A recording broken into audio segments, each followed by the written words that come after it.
여러분 안녕하세요. 듀얼 사이콜로지 시간입니다.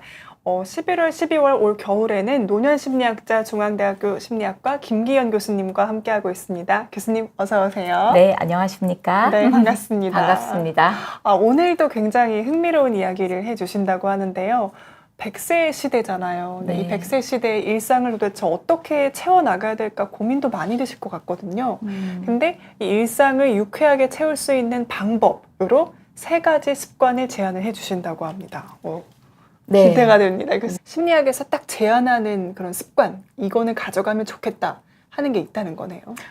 그렇습니다. 그 중에서 오늘 정말 뽑아서 네. 3가지로 네. 가져와 봤습니다. 알겠습니다. 물론 더 많습니다. 네, 알겠습니다.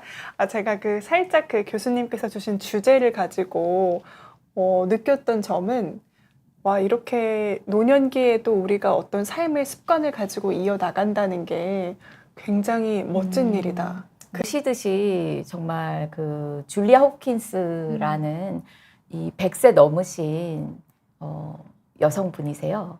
105세 할머니라고 되어 있네요. 맞습니다. 이 당시에 100m 달리기 우승을 하셨어요. 그러니까 물론 시니어 네. 부문에서 우승을 하셨는데요. 1분 몇 초, 정확하게는 뭐 기억 안 나지만 뭐 1분 조금 넘어서 이렇게 뛰셨지만 어쨌든 1등을 하셨어요. 근데 100세 넘으신 할머니가 달리는 거 상상해 보셨나요? 아마 조금 상상하기가 쉽지 않으실 텐데 정말 대단하신 분이시고요. 이 우승한 다음에 허리케인이라는 별명을 얻으셨다고 해요. 그리고 이 또 하나의 닉네임이 있는데 바로 플라워 레이디라고요. 여기 지금도 빨간 꽃을 딱 꽂으셨어요. 네. 그래서 왜 플라워 레이디인지 아시겠죠? 그래서 항상 달리실 때마다 꼭 꽃을 꼽고 달리신다고 해서 플라워 레이디라고 한다고 합니다. 네.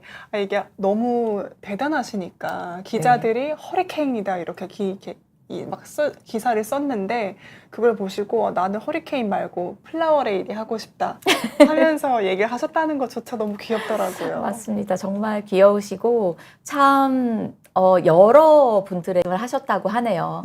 그래서 그 말씀 그대로 105세 할머니께서 하실 수 있는데 예. 나도 할 수 있다 이런 네. 생각이 좀 드네요. 네, 몸을 좀 움직여야 되겠습니다. 네, 맞아요. 그것도 너무 재밌었던 게 달리기 이렇게 운동한 비결이 뭐냐라는 질문에 나는 정원 가꾸기를 한다. 그리고 대회 준비를 하면서 낮잠을 좀 줄였다. 달리기 훈련을 하느라고. 굉장히 이 노년기에 되게 습관에 대해서 이미 굉장히 말씀을 잘 하시고 계신 것 같아요. 여기에 약간 함축되어 있나요? 네. 네, 그래서 오늘 말씀드릴 부분 중에도 또 포함이 되어 있는데, 맞습니다. 정원 가꾸기, 또 낮잠을 좀 줄이셨다 하는데 너무 귀여우시네요. 그러게요. 알겠습니다. 그러면 저희 플라워 레이디 호킨스 분의 이야기를 서두로 해서 바로 첫 번째 주제로 넘어가 보면 좋을 것 같은데요.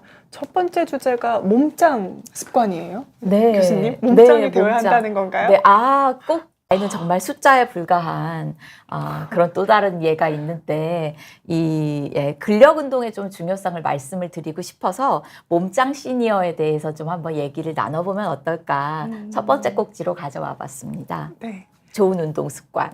좋은 운동 습관, 첫 번째 습관이 좋은 운동 습관이라는 거네요. 그렇습니다. 네. 자, 요즘에 되게 젊을 때 못지않게 몸도 좋으신 분들도 굉장히 많고 또 시니어 모델 분들도 많이 계시고 시니어 인플루언서들도 굉장히 많습니다. 네, 맞습니다. 그래서 아까 말씀 드렸던 그 줄리아 호킨스처럼 되게 꾸준하게 운동하시는 분들 주변에서 심심치 않게 뵐 수 있는데요. 굉장히 좋은 귀감이 되고 그다음에 한국에도 지금 계셔서 지금 딱 제가 가져와 봤습니다. 저보다 몸이 좋으신 것 같아요. 저보다도 너무 좋으신 것 같습니다. 너무 부럽습니다. 진짜 대단하시고요. 그러니까 어쨌든 저희가 이렇게 몸을 좀 소중하게 대하고 몸에 대한 이런 좋은 운동 습관을 가지면 나이는 숫자에 불과하다는 게 증명이 된다는 건데요. 네. 그럼 실제로 이렇게 몸을 잘 관리하는 것이 심리학적인 이점으로는 어떤 게 있을까요? 네, 뭐 여러 가지가 있겠지만 가장 큰 이점은 몸을 움직임으로써 우리가 정신 건강에 좀 도움을 줄 수 첫 있는 번째가 정신 네. 건강에 대한 효과입니다. 네. 어떤 정신건강 효과가 있냐 하면은, 일단은, 사실 이 근육과 관련된 저희가 이제 질병을 하나 생각해 보면은 근감소증이라고 사실 있거든요.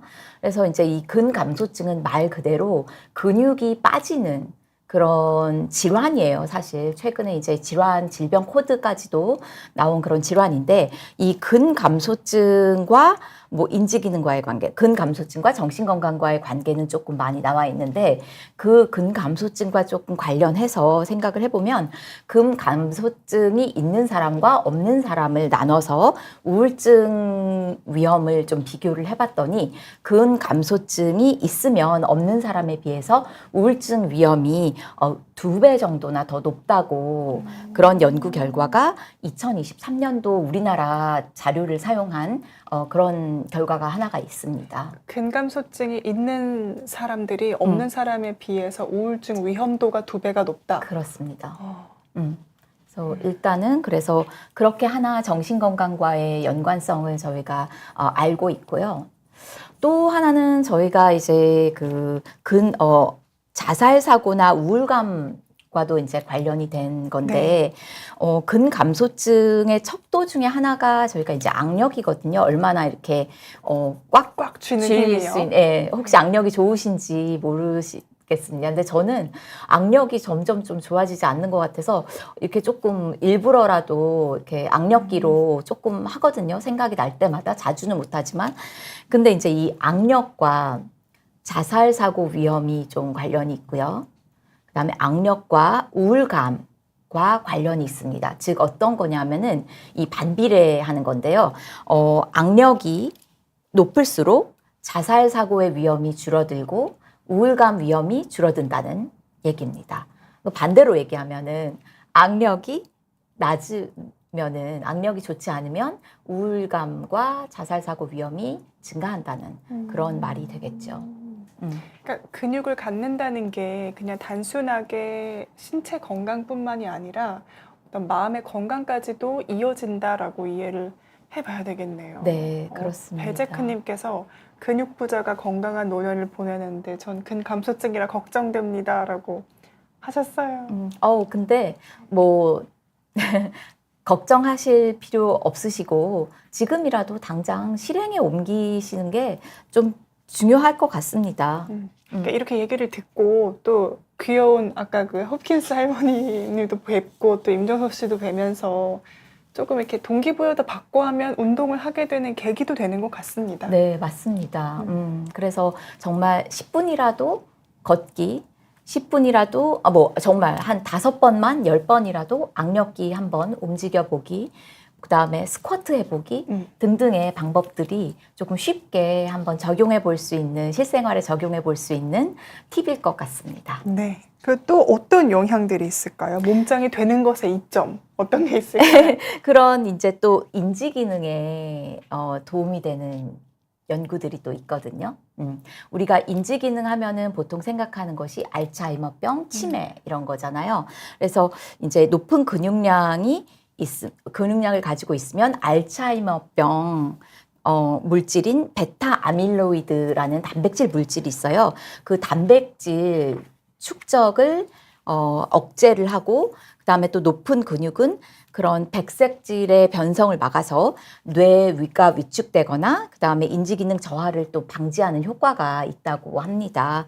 그래서 이제 근육량이 결국은 감소하면 뇌의 퇴행성인 변화, 그러니까 그 인지 기능, 또 그다음에 알츠하이머병 위험과 인지기능 위험이 이제 좀 증가한다는 그런 2024년도 우리나라에서 이제 수행된 그런 연구가 있거든요. 그래서 이 정신건강 또 인지기능 이렇게 연관이 됩니다.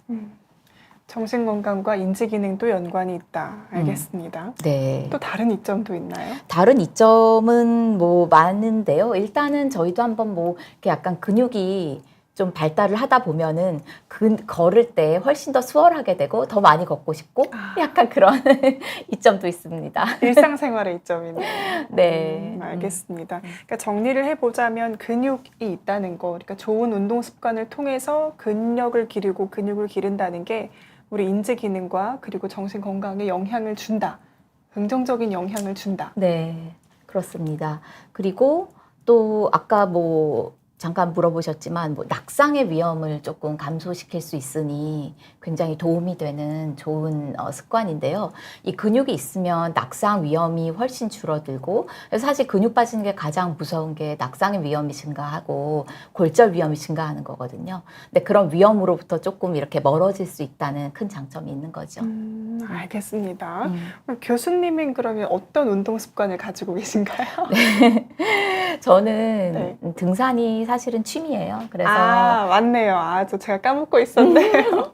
그래서 등산을 하면서 좀 근력을 좀 사실은 등산을 하면서 근력이 키워지니까 등산을 조금 더 힘들게 갔을 때 근력이 더 필요하다는 느낌을 많이 받아서 오히려 근력 운동을 조금 더 하게 되는 그런 또 이렇게 약간 상호 영향이 있더라고요. 그래서 네, 뭐 계단 오르기를 일부러 저는 이제 제 연구실이 9층에 있고 저희 집은 13층인데 일부러라도 조금 걸어서 올라가는 그런 연습을 조금 하고 있습니다. 근력을 키우려고.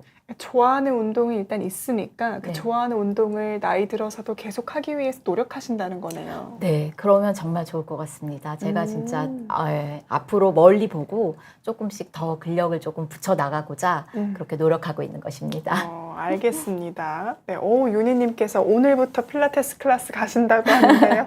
응원합니다, 유니님.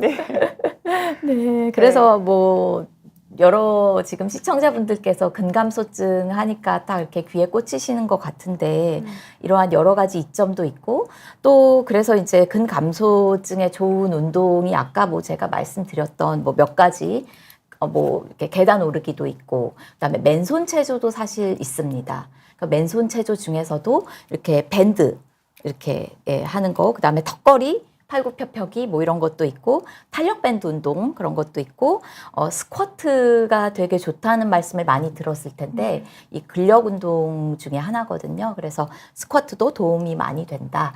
이렇게 한 말씀들을 하시더라고요. 맞아요. 저희 비욘디에서도 운동 루틴이라고 토요일에 하는 코너가 있거든요. 그때 진짜 전신을 훑습니다. 이제 어깨에 좋은 운동, 팔에 좋은 운동, 코어에 좋은 운동 이렇게 하니까 그것도 한번 참고해 보시면 좋겠네요. 알겠습니다. 첫 번째 얘기해 주신 게 그럼 운동 습관이었고요. 네. 두 번째로 저희가 일상을 유쾌하게 채울 수 있는 방법 으로 제안해 주시는 습관은 어떤 것인가요? 네, 두 번째는 수면 습관입니다. 잘 자는 것이 사실은 전 연령층에서 중요한데 특히 노년층에서 좀 좋은 수면 습관을 갖는 분들이 많지는 않으신 것 같아요. 물론 많이 계시지만 많이 좀 젊었을 때에 비해서 많이 줄어드시는 것 같아서 그 부분에 대해서 좀 말씀을 드리고 싶습니다. 근데 이제 나이가 좀 점점 들면서 일찍 일어나시잖아요. 일찍 주무시고 그러면 충분히 좋은 수면 습관이라고 생각을 할 수도 있을 것 같은데 아닌가 보네요. 꼭 그런 거는 아니라고 저도 알고 있습니다. 알겠습니다. 그게 이제 수면이 변화가 되는 거죠. 변화가 된다. 네, 알겠습니다. 네, 그래서 사실 뭐 저희가 나이가 들면서 어떤 변화가 생기냐 되게 궁금해하실 것 같아서 몇 가지로 나이가 들면서 바뀌는 그런 수면 이제 PPT 없으셔도 될 것 같습니다. 네, 그렇습니다. 네. 수면에 대해서 좀 얘기를 해보고 그 다음에 얘기를 한번 좀 이어나가면 좋을 것 같은데요. 일단은 수면 시간이 단축이 되는 좀 그런 어려움이 있죠. 노년기의 수면 습관이 어떻게 변하냐면 첫 번째로 수면 시간이 단축된다. 네, 그렇습니다. 수면 시간이 일단 단축되고요. 그 다음에 수면 중에 자주 깨는 습관이 좀 생기게 되죠. 즉, 이거는 뭐 각성 빈도가 증가한다고 이렇게 표현을 하는데요.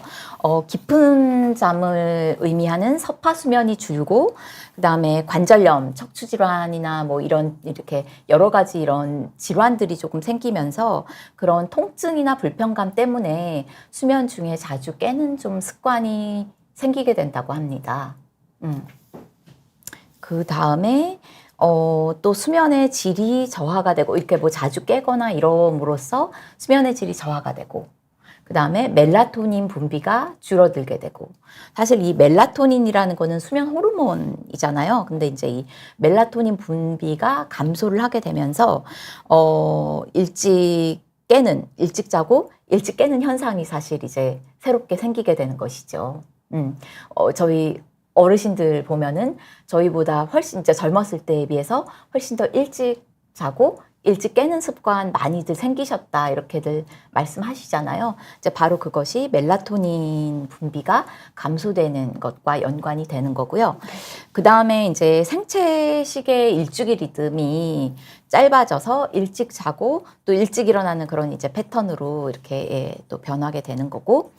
그 다음에 또 이제 신체 활동이 조금 줄어들게 되는 영향이 조금 생겨요. 그럼으로써 수면에 또 영향을 미치는데 신체 활동이 줄어들기 때문에 바깥 활동이 좀 줄어들면은 자연스럽게 우리가 이제 햇빛을 조금 덜 쐬게 되고 그 일광을 조금 덜 맞음으로써 일주기 리듬 강도가 좀 약해져서 수면과 각성 주기가 조금 불규칙해질 수 있다는 그런 얘기가 있더라고요. 그래서 그렇고 그 다음에 또 이제 노인이 되면서 방광 기능이 조금 약해져서 예, 화장실을 자주 가게 되면서 또 자주 깨게 되는 그런 영향이 또 생기시게 되고 네, 그렇습니다. 그래서 이제 이 배뇨 문제로 수면을 방해하게 되는 그래서 여러 가지 조금 변화와 조금 어려움이 새롭게 생기게 되는 그런 시점이 바로 노년기인데요. 그렇기 때문에 노년기 수면의 질이 조금 떨어진다. 그런 얘기들이 많이 있습니다.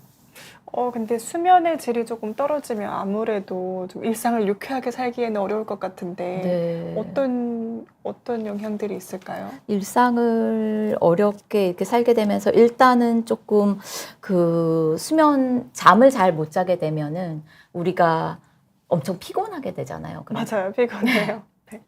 피곤함이 되게 많이 들게 되고, 그 다음에 조금 말씀드리고 싶은 게, 피곤하고, 그러면 또 이렇게 약간 활동도 덜 하게 되고, 또 그러면은 중간에 낮잠도 자게 되고, 뭐 이런 악순환의 조금 그 다음에 연속이 생기게 되고, 또 정신 건강과도 또 밀접한 연관이 생기게 됨으로써 그래서 사실 수면 연구가 많이 또 되고 있는 거긴 한데요.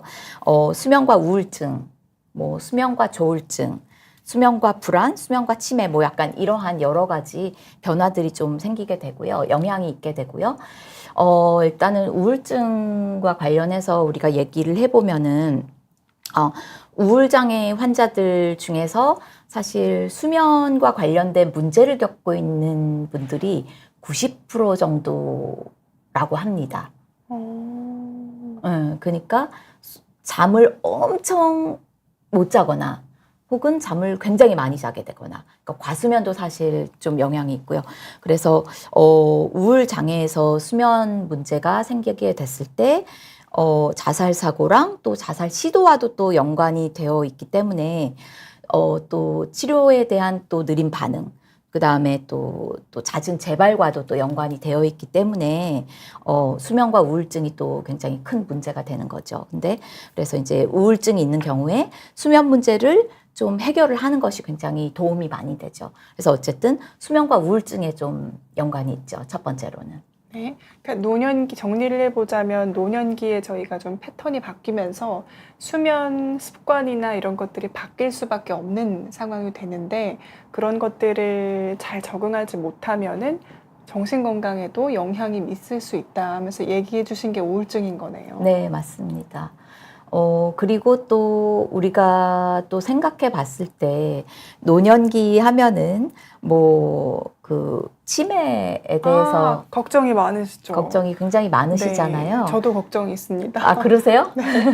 가장 무서운 것 같아요. 나이 음. 들어서 가장 무서운 질병 하면 치매이잖아요. 맞습니다. 그래서 그 나이 들어서 굉장히 두려워하는 모든 분들이 가장 두려워하는 질환 중에 하나가 이제 치매, 알츠하이머병 뭐 이런 것들인데 잠을 잘 못 자게 되면은 우리 그 뇌에 그 아까 말씀드렸던 단백질이 조금 축적이 되게 됩니다. 네. 그래서 아밀로이드 알파라는 그런 것들이 축적이 되게 되고 그래서 그렇게 되면은 이제 치매 위험이 좀 증가하게 되고 인지 기능까지도 저하가 된다는 그런 그런 얘기가 있는데요. 또 실제 2021년도 네이처지에 발표된 그런 논문이 있는데요. 굉장히 유명한 논문이고 검색해 보면 많이 나오는 논문인데 약 8,000명을 대상으로 25년간 수면 시간과 치매 발생의 가능성에 대해서 이제 연구를 한 게 있는데요. 연령대는 전체 연령대인 건가요? 연령대는 50대에서 죄송합니다. 50세에서 60세 에 이제 그 위주로 봤고, 근데 50세에서 60대에 약 6시간 이하의 수면을 하게 되는 경우에 정상 수면을 하는 즉 한 7시간에서 9시간 정도를 보통 정상 수면이라고 하는데요. 근데 6시간보다 못 자게 되는 경우에 그 수면을 적게 하는 분들의 경우에 약 30% 이상 치매 발생 위험이 높았다고 합니다. 30%면 엄청 높네요. 굉장히 높은 거죠. 네. 네, 그래서 이 네이처지에서 이 논문이 나가고 나서 많은 분들이 이 논문을 인용하고 하면서 수면의 중요성에 대해서 굉장히 강조를 많이 하고 있죠. 네, 그래서 사실은 그 치매 위험성을 줄이기 위해서는 잘 주무셔야 된다고 얘기를 하는 거고, 그래서 7시간에서 한 9시간 정도 사이의 수면을 규칙적으로 취하는 것이 도움이 된다. 라고 사실 이 논문에서도 이야기를 하고 있고, 네. 예, 그렇습니다. 알겠습니다. 그래서 결론은 양질의 수면이 기억을 저장하고, 그 다음에 뇌의 독성 물질 청소에 관여를 한다. 이렇게 말씀드리면 어떨까 싶습니다. 네, 뇌 청소에 관여하는 게 수면이니까 건강한 수면 습관을 노년기에 꼭 가져야 한다라고 얘기해 주셨는데요. 그러면 아무래도 바뀌는 것들이 있는데 잠도 수면 시간도 줄어들고 뭐 이런 여러 가지 깊게 잠들지 못하는 상황들이 있는데 그 중에 어떻게 하면 좋은 수면 습관을 가질 수 있는지도 얘기해 주셔야 할 것 같습니다. 그러니까요. 이게 정말 이 부분이 좀 필요한 정보일 것 같습니다. 좋은 수면 습관을 가지려면 어떻게 해야 하나. 네. 일단은 자기 전에 아침에 일어나는 그 시간을 정해두고 자는 것이 필요하다고들 합니다. 그래서 아침에 일어나는 시간을 가급적이면 정해두고 잠자리에 들기로 하고, 그 다음에 가장 중요한 것은 규칙적으로 수면 습관을 유지하는 것이 필요하겠죠. 예를 들어 자는 시간, 그 다음에 일어나는 시간, 아까 말씀드렸던 그렇게 유지하는 것. 그 다음에 또 한 가지는 일어나는 시간을 정하되 가급적이면 일정한 시간에 일어나도록 하는 것이 필요합니다. 네. 네. 그러니까 규칙적이어야 된다는 거네요. 무조건 기상 시간도 수면 시간도 규칙적이어야 한다. 쉽지 않겠지만 네. 그렇습니다. 노년기에도 유지를 하는 게 좋다. 네. 그리고 또 하나, 아까 줄리아 홉킨스 얘기를 하면서 저희가 낮잠 얘기를 살짝 했었는데요. 맞아요. 낮잠 안 주무신다고. 네. 낮잠 자면 안 돼요? 낮잠이 네. 필요할 때는 좋죠. 하지만 낮잠을 자게 되면 어떻게 될까요? 밤에 잠이 안 오죠. 네, 그거는 뭐 당연한 사실인데요. 네. 그렇기 때문에 가급적이면은 낮잠을 줄이거나 낮잠을 자지 않는 그런 습관이 필요합니다. 한 30분 정도 짧게 자는 건 좋아도 네. 뭐 2-3시간씩 푹 자는 건 또 안 된다. 네, 그래서 근데 어르신들이 막 허리도 아프고 뭔가 노곤하고 피곤하고 하니까 눕고 싶죠. 네, 자주 눕고 싶으시고 그런데 그럼에도 불구하고 눕는 시간을 최소화하신다든지 이러한 습관도 의도적인 습관도 필요할 것 같습니다. 알겠습니다. 네. 그리고요. 그래서 이렇게 하려면 또 낮에 충분한 신체 활동을 하시는 것이 필요해요. 그래서 낮에 충분한 신체 활동을 하면서 자연광에 충분히 노출되는 것. 이것이 또 좋은 수면 습관을 갖는 하나의 방법이라고 할 수 있습니다. 낮잠을 안 자는 대신에 밖에 나가서 충분한 자연광을 맞으면서 생활 이렇게 운동을 해야든지 뭘 네. 하라 이런 거네요. 맞습니다. 자, 그렇고요. 그거는 이제 정상적인 우리가 이제 일반적인 상황에서 네. 모두 적용될 수 있는 것이고요. 네. 또 하나 또 조금 명심해 두시면 좋은 것이 사실 약물에 따라서 수면 장애를 일으키는 약물들이 사실 있거든요. 그래서 이제 그런 복용 중인 약물이 혹시 수면 장애에 조금 연관이 되지는 않나. 그래서 내가 잠을 많이 못 자고 이런 경우에는 또 이런 약을 좀 주기적으로 검토를 하고 의사와 조금 상담을 해서 수면에 미치는 그런 영향에 대해서 조금 점검하는 것이 조금 필요할 것 같습니다. 그래서 필요시에는 전문가와 좀 상담을 하는 것이 좋은 수면 습관을 가지기 위한 또 하나의 노력이라고 할 수 있겠습니다. 네, 그러니까 노인이 될수록 먹는 약들이 많으니까 그 혹시 내가 좀 인면이 불편하거나 불면이 있다면 내 약 때문인가 하고 의심해보고 병원을 방문해봐라. 맞습니다. 알겠습니다. 네, 여기까지가 수면 습관의 끝인가요? 네, 이 정도면은 수면에 대해서는 알겠습니다. 네, 말을 좀 많이 지금 커버를 한 것 같습니다. 네. 네, 두 번째로 그럼 얘기해 주셨던 게 수면 부족에 대한 이야기인데요. 윤희님은 38년째 새벽 3시에서 4시 사이에 일어나신대요. 오, 대단하십니다. 몇 시에 주무실까요? 네. 한 7에서 9시간 정상 수면 시간은 지키는 게 좋다라고 얘기해 주셨는데 푹 주무셨으면 좋겠습니다. 네. 네.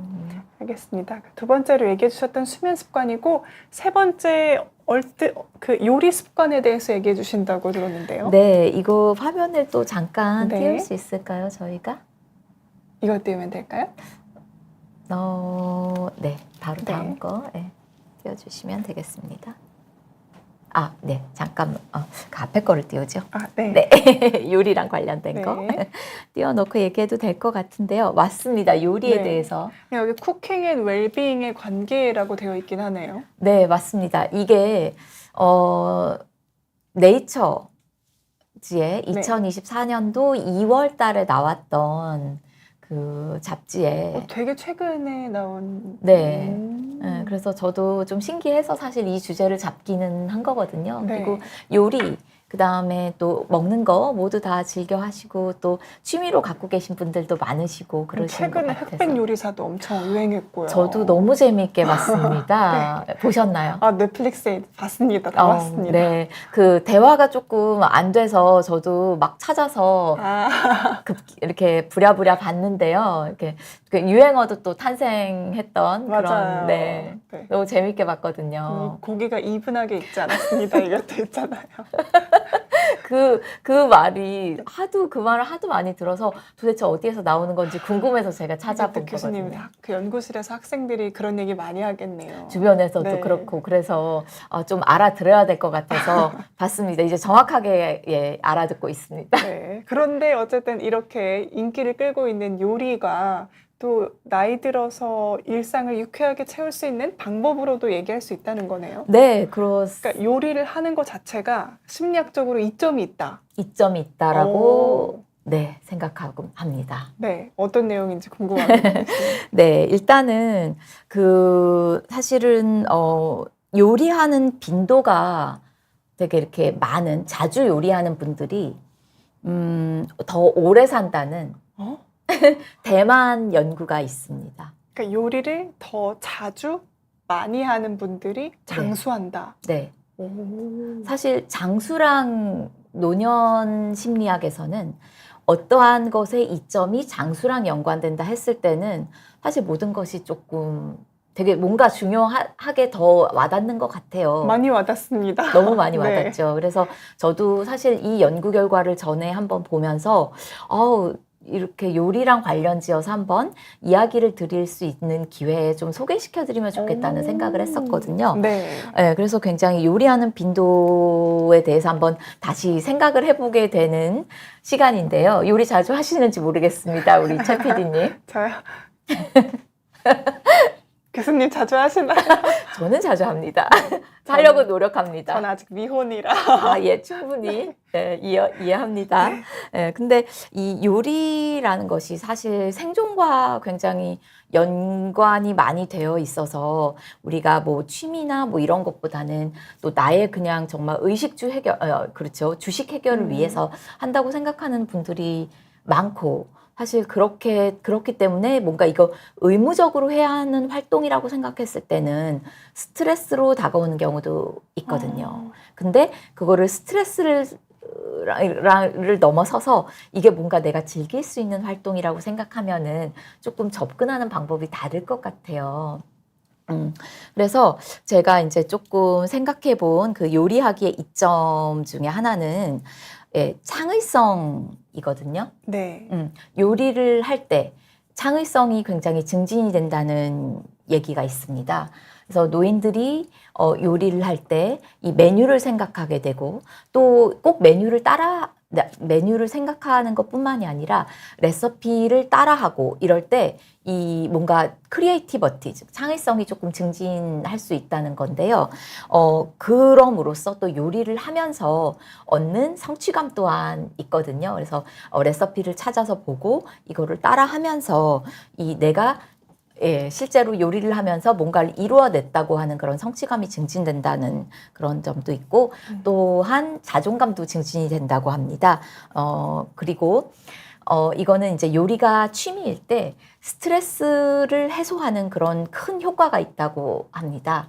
네, 저도 요리를 할 때 하루를 마무리하고, 우리 가족을 위해서 요리를 할 때 되게 조금 힐링되는 느낌도 많이 받고, 내가 실제로 이게 스트레스 완화에 되게 도움이 된다는 생각도 많이 하는데 주변에서도 그런 스트레스 완화 때문에 요리를 하는 분들을 조금 많이 봤거든요. 그래서 요리를 하면서 하루를 정리를 하고 다른 분들과 또 교류하는 그런 효과도 좀 있기 때문에 그런 이점이 있는 것 같고요. 또 이 요리를 함으로써 요리를 하는 그러니까 뭔가 공동 요리를 한다 했을 때 뭔가 나 혼자 하지 않고 누군가와 요리를 같이 함으로써 얻는 그런 또 유대감도 있거든요. 유대감 증진에도 도움이 많이 되고요. 네. 그리고 뭐랄까 결과적으로는 이런 것들이 다 삶의 질에 연관이 되는 것이 아닌가 싶어요. 근데 우리가 이런 스트레스 완화, 스트레스 감소 이런 것과 뭐 유대감, 뭐 앞서 말씀드렸던 성취감, 자존감 이런 모든 것들이 나의 웰빙에도 또 연관이 된다고 생각하면 노년기 요리하기에 여러 가지 이점이 있을 것 같습니다. 그러네요. 그리고 또 생각을 해보면 저희가 진짜로 그 레시피를 백종원 레시피가 핫하면 그걸 또 한번 따라해보고 그러면서 내가 안 해봤던 거에 대한 창의성도 생기고 요리를 끝냈을 때 뿌듯함, 자존감도 올라가고 성취감도 올라가고 네. 또 그거를 만약에 내가 누군가를 위해서 한다면 그것도 이렇게 유대감도 생기고 네. 생각하면 굉장히 좋은 활동이긴 하네요, 심리학적으로. 네, 그렇습니다. 그리고 지금 제가 여기 네이처 네. 이 지를 가지고 왔는데요. 이 굉장히 조금 두껍습니다. 그래서 한번 섹션별로 또 나눠져 있거든요. 요리하기와 뭐 전반적인 컨셉은 웰빙이지만 네. 이거를 신체 기능 정신건강, 그 다음에 코비드 때 이렇게 나눠가지고 여러 가지 섹션으로 구성을 했는데요. 특히 굉장히 강한 효과가 나타났던 것이 요리하기와 신체 기능 측면에서는 좀 효과가 있다고 확실한 그런 효과가 있다고 얘기를 하고 있어요. 그래서 근데 생각해 보시면은 요리를 할 때 필요한 기능들이 뭐냐? 일단은 일어서서 내가 노인이라고 생각했을 때는 일단은 일어설 수 있는 근력이 있어야 되고 일어서서 또 움직이면서 이것저것 준비를 해야 되는 측면에서는 신체 기능이 어느 정도 받쳐줘야 되기도 하잖아요. 그리고 또한 이 요리를 함으로써 움직임이 더해지니 사실은 어느 정도 신체 기능이 있어야 하는 것도 있지만 그거에 따른 또 신체 기능 증진에도 효과가 좋을 것 같습니다. 근데 사실 그거를 지금 네이처 지에서 얘기를 하고 있어요. 그래서 그런 신기하네요. 네. 근데 이제 정신 건강과 관련해서는 아직도 굉장히 조금 여러 가지 믹스된 결과가 있다고는 하는데, 근데 저는 조금 이점 측면에서 여러 가지 나눠드리고 싶은 것만 제가 이제 좀 뽑아서 예, 가져온 거거든요. 알겠습니다. 네. 그래서 어쨌든 여기서 신체 기능이 좋아진다라고 네. 이야기를 한다는 거고요. 그 마음 기능은 또 어떤 걸로 얘기했잖아요. 네, 아까 여기에서 말씀드렸던 뭐 스트레스 해소나 뭐 그런 약간 이런 이야기들이요. 것들요. 알겠습니다. 그리고 또 생각을 해보면 요리랑 유대감 얘기를 해주셨잖아요. 근데 실제로 저희가 어떤 사람을 봤을 때, 특히 친밀한 대상들을 봤을 때 우리 할머니 식탁, 뭐 할머니 밥, 뭐 이런 걸 연관지어서 많이 생각하잖아요. 네. 노년기에 요리하는 게 굉장히 좋은 활동일 것 같다는 생각이 드네요. 네, 그렇습니다. 그래서 어찌 보면 이게 이제 나만의 레시피 같은 거를 누군가에게 전수를 해주는 것도 네. 굉장히 좋은 효과가 있을 것 같고요. 또한 누군가에게 나를 좀 각인시키는 나의 유산, 그다음에 추억을 남겨주는 그런 좋은 효과가 있어요. 근데 사실 저희도 생각해 봤을 때, 누구 하면은 딱 생각나는 그런 있죠. 이 레시피가 네. 있잖아요. 예를 들어서 저희 엄마표, 고추, 꽈리고추 조림, 뭐 이런 것들, 네. 엄마표, 뭐 이렇게 된장, 뭐 이런 것들이 조금 저는 생각이 나고, 뭐 개인적인 얘기여서 조금 죄송하긴 하지만, 네. 그러니까 그런 것처럼 시그니처 디시 얘기해 네. 주신 거, 네. 그게 필요하다. 그것도 좋은 걸 수도 있다. 네, 맞습니다. 그래서 시그니처 디시 자체가 사실은 뭐 여러 가지를 함축하는 그런 활동인 것 같습니다. 그래서 나만의 시그니처 디시를 만드는 것 자체도 그렇지만은 그거를 통해서 삶의 뭔가 유대성, 사회적인 연결 이런 것들이 생길 수 있다는 거죠. 교수님의 시그니처 디시는 무엇인가요? 그때그때 조금 바뀌는 것 같기는 한데요. 네. 굉장히 오랫동안 유지해온 뭔가 나만의 시그니처 디시가 있기는 해요. 네. 근데 그게 저는 된장찌개를 굉장히 좋아하고 잘 끓이는데요. 그래서 김기현식 힐링 된장찌개입니다. 가족분들께 인기가 많은 메뉴인 거죠? 네. 알겠습니다. 너무 자주 하지 않으려고 좀 노력을 하고 있습니다. 좋아하니까 또 좋아하면 자주 하게 되잖아요. 네, 네. 혹시 생각나시는 누군가의 시그니처 디시가 있으세요, PD님은? 저는 딱 얘기 들었을 때 그 돌아가신 외할머니가 갈비찜을 그렇게 잘하셨어요. 그래서 딱 그게 생각이 나더라고요. 그 갈비찜 맛이. 되게 좋은 고기 요리잖아요. 갈비찜이. 네. 네, 그리고 딱 누군가를 생각했을 때 따스함이 느껴지는 그 갈비찜. 맞아요. 예. 그리고 건강하게 안 하셨거든요. 그래서 또 뭔가 맛있게 하셨어요. 감칠맛 나게. 그래서 더 생각나는 것 같습니다. 제가 갑자기 할머니표 갈비찜 하니까 시그니처 디시로 말씀 주시니까 제가 준비해온 이 네. 슬라이드가 좀 한번 띄워주실 수 있을까요? 네. JTBC의 핫한 프로그램이죠. 다시 돌아온다고 하는. 그쵸. 2가 지금 나온다고 하는데 이거는 이전 버전이에요. 제가 이거를 한번 굉장히 한 6, 7년 전에 봤어요. TV에서 냉장고를 부탁해 배우 박철민 배우님 편이었는데요. 제가 이거를 보고 예능인데 보면서 울었어요, 같이. 네. 지금 박철민 배우님께서 이렇게 눈물을 뚝뚝 흘리고 계신데요. 이게 뭐였냐면 지금 여기 시그니처 디시 하니까 박철민 배우님이 어머니가 생각나는 그 굴비 저걸 뭐라 그러죠? 고추장 굴비 조림이요? 조림? 찌개 뭐 이런 거였던 것 같아요. 근데 이제 저거 엄마가 생각나는 요리인데 저거를 좀 재현을 해준 것 같다 이러면서 엄마가 너무너무 생각나는데 사실은 저희 어머니께서 더 이상 이 요리를 해주실 수가 없다. 근데 그 이유가 어머님이 치매에 걸리셨대요. 그래서 더 이상 저 요리를 해주실 수 없다. 그러면서 어머니표 고추장 굴비 찌개, 그 다음에 또 어머니표 카스테라, 옛날 카스테라, 그거를 드시면서 많이 우시더라고요. 근데 저도 같이 꺼이꺼이 울었습니다. 근데 너무너무 그 마음이 이해가 되고, 사실 치매하면 너무 조금 저희 노년 심리학에서는 너무 슬픈 주제기도 하고 굉장히 그렇기 때문에 많이 하는 중요한 주제인데요. 그래서 저도 같이 굉장히 공감하면서 박철민 배우님 편에 그 냉장고를 부탁해 굉장히 재미있게 봤고, 지금도 수업 시간 때마다 항상 이렇게 얘기를 하는 그런, 네, 시그니처 디쉬 편이었습니다. 시그니처 디쉬를 나의 것을 만드는 게 이런 영향이 있을 수 있다라는 걸 또 알려주는 사례인 것 같기도 해요. 맞습니다. 나를 추억하면서 내가 존재하지 않더라도, 너무 슬프긴 하지만 내가 존재하지 않더라도 나를 추억할 만한 시그니처 요리가 누군가에게는 전수된다, 누군가에게는 기억된다. 이렇게 생각하면 굉장히 의미 있는 작업일 것 같고요. 그러네요.